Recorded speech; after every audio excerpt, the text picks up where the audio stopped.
In this video, I'm going to go through bias. That includes trends, price action, bullish, bearish, and areas of consolidation, and how to identify all of those things, how to use them to your advantage, and how to actually increase your win rate through doing this. Now, let's go into the charts. For me, the way I do bias is I like to look at the daily time frame, the 4-hour time frame, and the 1-hour time frame. Start with the daily. Now, in summary, on the daily, all I'm looking for is the last 5 candlesticks. Now, I'm summarizing this as price action. So all I'm looking for is to identify the price action on the daily. Is it bullish, bearish, or consolidation? Now, when looking at the candlesticks on the daily, we are in the replay tool at the moment. So we've always got to ignore the current candle as that is going to be open, okay? So looking at the last 5 candles, what can we see? 1, 2, 3, 4, 5. So this sort of zone here. Now, what do we have? 1 bearish candle, another huge bearish candle, then 2 pullback candles that are bullish.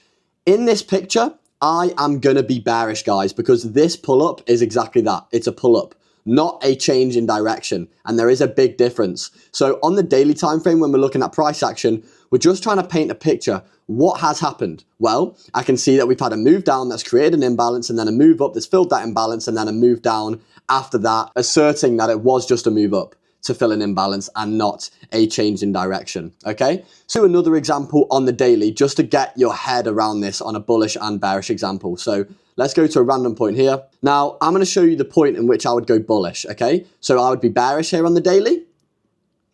There we go, that third candle, because this one we don't look at because it's open. Now I would be bullish. So unlike the 4-hour and 1-hour, which we are going to go over in a moment, the daily we are really just looking at the candlesticks and the size and the shape and what the candlesticks look like. The size, in this case, does matter. So as this bullish candle was huge, created a massive imbalance and towered over all of these previous bearish candles, I would actually say now, due to these last 2 bullish candles, we are going to be bullish. This would be a change in direction, not a pullback of any sorts, okay? So there's a bullish and bearish example, and you're going to have to just fill in the gaps, guys, with this. Like this would be an area of consolidation. So if we go over to this period in time, and let's skip forward one more, I would say that this is an area of consolidation because we've just gone up, down, we've covered no distance, we've created no big gaps, we've not showed any change in direction or any significant direction at all. So I would say we're consolidating on the daily.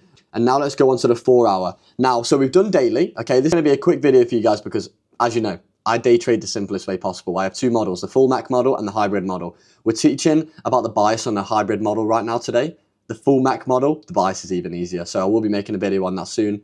But as always, reach out to me, DM me if you want to learn that shit. I'm always doing free calls and stuff. Going over to the 4-hour.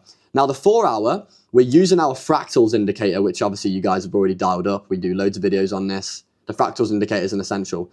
We're using our fractals indicator to mark out highs, but we don't just want the highs, we want significant highs, okay? These are the highs that are looking like those V shapes, and then we'd put the high there, or an N shape, and we put the high here. So when we're looking at market structure on the 4-hour, try to paint the picture of the trend. Now the minimum requirement for an uptrend would be 3 highs getting raised, and 3 lows getting raised. Okay, now the minimum requirement for a downtrend would be the opposite. So 3 highs getting lowered and then 3 lows getting lowered. Okay, so what have we had? We've had, and I'm going to circle this for you guys, lows in red, highs in green. 1, 2, 3. Okay, 1, 2, 3. I'm not counting these. These aren't significant enough for me. Now let's go on the high side. Okay, let's paint the picture. 1, 2, 3. What's going on? We haven't had the 3 highs getting raised. Okay, let's go back in time a bit. What have we had? 1, 2, 3. Once again, lowered, higher, lowered, higher. We can't really see what is going on the 4-hour.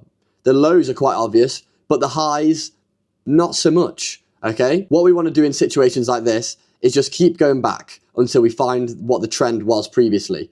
And as we can see, this would actually be bearish. Because the previous trend, okay, in this leg of the move, let's circle these areas. This would be a downtrend. 3 highs getting lowered, 3 lows getting lowered. Whereas when we're going to try switch to an uptrend, what do we see? We see 1, 2, 3, so we've got the lows, but we just don't get the highs. And sometimes this is going to happen, and we're going to need to wait until we have one more significant high before we can actually count this as bullish, even though price action looks bullish. But we need to keep consistent with our definitions. There we go. There's our high. So now we would be bullish on the 4-hour time frame. Now let's go on to the hourly and make sure we're bullish there too. Okay, so we can blank off the chart.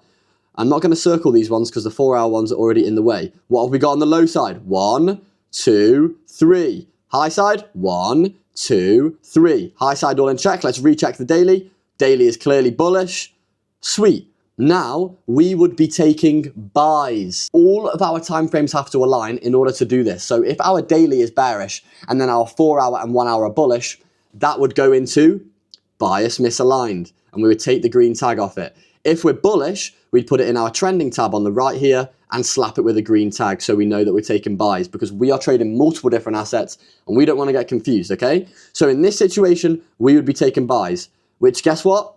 Means we're going to do a certain thing in the strategy on the entry, but we're not going to go through that today. We're just going to focus on market structure, okay? Now let's do an example. Well, we've already done an example of a bearish, but let's go to a fresh point on the chart and do the whole 9 yards again. Let's go on the daily and let's see what's happening. Okay, last 5 candles. 1, 2, 3, 4, 5. What's happened? Big bullish up, 2 bearish pullbacks into an imbalance. A further third bullish candle taps into an imbalance, and we have raised. So I would say we are bullish on the daily. Okay, what have we got on the 4-hour? Let's circle the highs. 1, 2, 3, 4 highs getting lowered. What have we got on the low side? 1, 2, 3. So we would actually be bearish on the 4-hour. Let's see on the hourly. Hourly, we would be 1, 2, not bullish yet. We need looks on the low side. We'd have one significant low, then another, but we'd need one more to count it as 3. And then on the high side, we will actually have the highs ready to go bullish. 1, 2, 3. But we are waiting for one more low. So until we get one more higher low, we can't be bullish on the 4-hour. But anyway, we're bearish on the 4-hour. Look, this is the most recent trend. We've had 1, 2, 3 significant highs, 1, 2, 3 significant lows. We've got to count that as a bearish trend. On the daily, it's bullish, so we're actually out of line. So this would be an example of bias misaligned. Today was just an intro to trends and bias. I will be doing much more in-depth videos soon. Let me know what you guys think of this video, and I'll do more like this, going over concepts and the way I trade, because at the moment I keep it pretty low-key. But if you guys enjoy this sort of thing, obviously show me good feedback and engagement, and I'll carry on doing them. So peace out, boys. As you boys know, free Discord and such is in the description. Get involved, boys. I do free live calls twice a day, 5 days a week. There's nothing else to be said.